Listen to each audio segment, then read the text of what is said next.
छत्तीसगढ़ के बीजापुर से इस वक्त की बड़ी खबर सामने आ रही है। 9 इनामी समेत 30 नक्सलियों ने सरेंडर किया। सभी नक्सली पीडिया इलाके में सक्रिय थे। 9 नक्सलियों पर कुल 49 लाख का इनाम था। मुठभेड़ के बाद लगातार आत्मसमर्पण कर रहे नक्सली इलाके में सक्रिय नक्सलियों में भय का माहौल देखने को मिल रहा है। पुलिस की रणनीति सफल हो रही है। बीजापुर पुलिस के सामने समर्पण किया है नक्सलियों ने।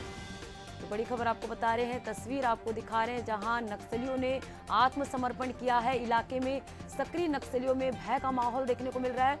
नक्सलियों ने आत्मसमर्पण किया है। 9 इनामी समेत 30 नक्सलियों ने सरेंडर किया है। तो लगातार पुलिस को एक के बाद एक सफलता मिलती नजर आ रही है। 9 नक्सलियों के साथ 30 नक्सलियों ने सरेंडर किया है। वहीं मुठभेड़ के बाद लगातार आत्मसमर्पण कर रहे हैं नक्सली। तो 9 इनामी नक्सलियों के साथ 30 नक्सलियों ने सरेंडर किया। इलाके में सक्रिय नक्सलियों में भय का माहौल देखने को मिल रहा है। बीजापुर पुलिस के सामने नक्सलियों ने आत्मसमर्पण किया है। सुरक्षा बलों के जवान लगातार नक्सली एरिया में माओवादी का उत्पात कम करने का प्रयास कर रहे हैं, अभियान चलाते हुए नजर आ रहे हैं। पुलिस को एक बड़ी सफलता मिलती हुई नजर आ रही है। 9 नक्सलियों ने सरेंडर किया है। मुठभेड़ के बाद लगातार आत्मसमर्पण कर रहे हैं नक्सली। बीजापुर पुलिस के सामने समर्पण किया है। इलाके में सक्रिय नक्सलियों में भय का माहौल देखने को मिल रहा है। 9 इनामी समेत 30 नक्सलियों ने सरेंडर किया है। बीजापुर से बड़ी खबर आपको बता रहे हैं, जहां पीडिया इलाके में सक्रिय नक्सलियों ने सरेंडर किया है। 9 नक्सलियों पर कुल 49 लाख का इनाम था। तो 9 इनामी नक्सलियों के साथ साथ 30 नक्सलियों ने आत्मसमर्पण किया है।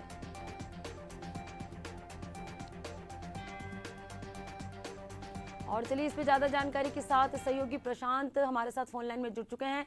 प्रशांत, पुलिस को एक बार फिर सफलता मिली है। 9 इनामी समेत 30 नक्सलियों ने आत्मसमर्पण किया है। क्या अपडेट है इसको लेकर? जी बिल्कुल, 30 नक्सलियों ने आत्मसमर्पण किया है। और जिस तरीके से हाल ही में पीडिया के जंगलों में मुठभेड़ हुई थी और उस मुठभेड़ में कई नक्सली मारे गए थे, जिसके बाद से ही लगातार उन इलाकों में जो नक्सली सक्रिय थे उन नक्सलियों में भय का माहौल है। और उसी कारण से लगातार अब उन इलाकों से नक्सलियों का आत्मसमर्पण जारी है।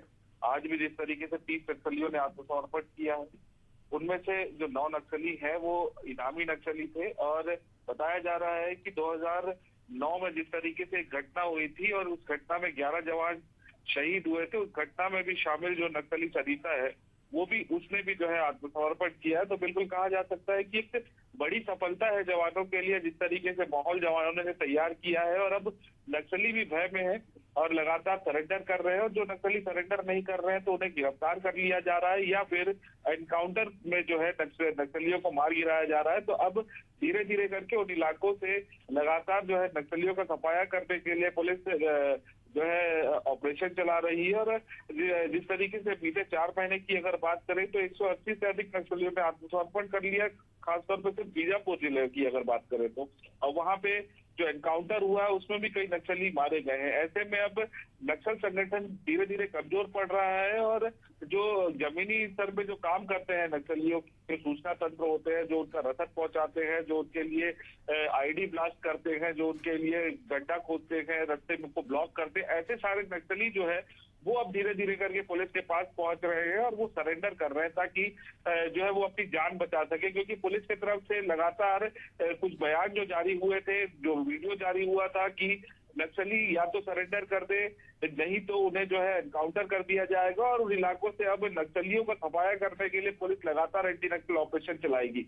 अब इसी का असर जो है वो देखने को मिल रहा है। और 9 इनामी नक्सली समेत 30 लोगों ने सरेंडर किया है, जिसमें महिलाएं भी शामिल है और जिसमें बड़े कैडर भी मौजूद है, जो जिनमें कुल मिलाकर 39 लाख का इनाम था।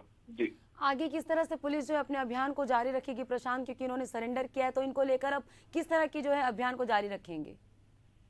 ये बिल्कुल, जो नक्सलियों ने सरेंडर किया उसमें कई बड़े नाम भी हैं। तो ऐसे में नक्सली गतिविधि किस तरीके से आगे तैयार कर रहे थे, किस तरीके से रणनीति तैयार कर रहे थे आगे, क्योंकि लगातार एनकाउंटर से और लगातार एंटी नक्सल ऑपरेशन से कहीं ना कहीं नक्सली बैकफुट पर है।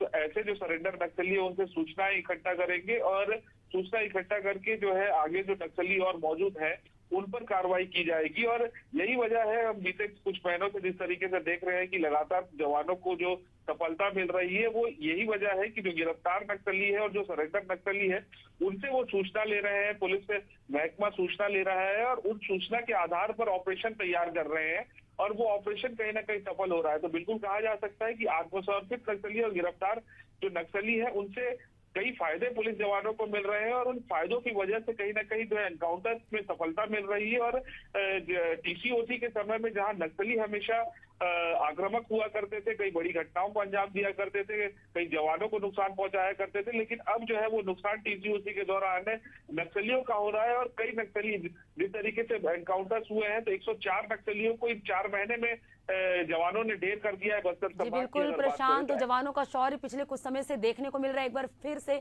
पुलिस के जवानों को सफलता हासिल हुई है। 9 इनामी नक्सली समेत 30 नक्सलियों ने आत्मसमर्पण किया है, तो पुलिस के लिए बड़ी सफलता है। तो तमाम जानकारी के लिए प्रशांत आपका धन्यवाद।